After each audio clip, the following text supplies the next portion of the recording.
हैदराबाद के मुज़ाफ़ाती इलाके मीचल में एक मंदिर के अहाते में नमाज अदा करने के इल्ज़ाम में एक शख्स को गिरफ्तार कर लिया गया है, जिसके बाद इलाके में कशीदगी पैदा हो गई।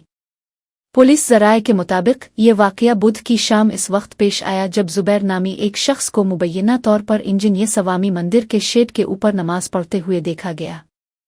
सोशल मीडिया पर वायरल होने वाली एक वीडियो में भारतीय जनता युवा मोर्चा के अरकान को ये दावा करते हुए सुना जा सकता है कि उन्होंने इस शख्स को मंदिर के अहाते में ऐसी हरकत करते हुए रंगे हाथों पकड़ा। ऐनी शाहिदीन का कहना है कि शाम के वक्त जब मंदिर में अकीदतमंदों की आमद और रफ्त जारी थी, इस वक्त इस नौजवान की मौजूदगी ने लोगों को हैरान कर दिया। मुश्तइल अफराद ने फौरी तौर पर इस शख्स को काबू में कर लिया और बाद अज़ां इसे मकामी पुलिस के हवाले कर दिया गया। पुलिस ने इस सिलसिले में मुकदमा दर्ज करके मामले की गहराई से तहकीकात शुरू कर दी है ताकि वाक़ये की असल हकीकत और नीयत का पता लगाया जा सके। हुक्काम ने अवाम से अपील की है कि वो अमन व अमान बरकरार रखें और किसी भी किस्म की अफवाहों पर कान न धरें, क्योंकि कानून अपना काम कर रहा है।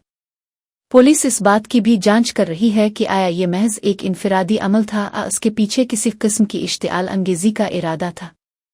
इलाके में एहतियात के तौर पर पुलिस का गश्त बढ़ा दिया गया है ताकि किसी भी नाखुशगवार वाक़ये से बचा जा सके।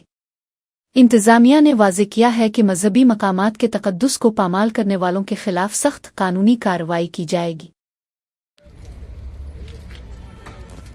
మనం మేడ్చల్ నియోజకవర్గంలో ఉన్న ప్రతాప్ సింగారం గ్రామంలో అయ్యప్ప స్వామి టెంపుల్లో ఈరోజు సాయంత్రం సమయంలో 5-6 గంటల సమయంలో జుబేర్ అనే వ్యక్తి అక్కడ అయ్యప్ప స్వామి టెంపుల్ దగ్గరికి వచ్చి విచక్షణ రహితంగా అక్కడ ధ్వంసం చేయడం కానీ అక్కడ ఉన్న ఆంజనేయ స్వామి పైన ఉన్న షెడ్ మీద కూర్చొని నమాజ్ చేయడం అంటే ఏ రకంగా ఉందో ఈ రోజు తెలంగాణ రాష్ట్రంలో ఈరోజు ఈ కాంగ్రెస్ ప్రభుత్వం పరిపాలనలో హిందువులకు రక్షణ లేదు, హిందువుల గుళ్లపై కూడా రక్షణ లేదని నిదర్శనం ఇలాంటి సంఘటనలు.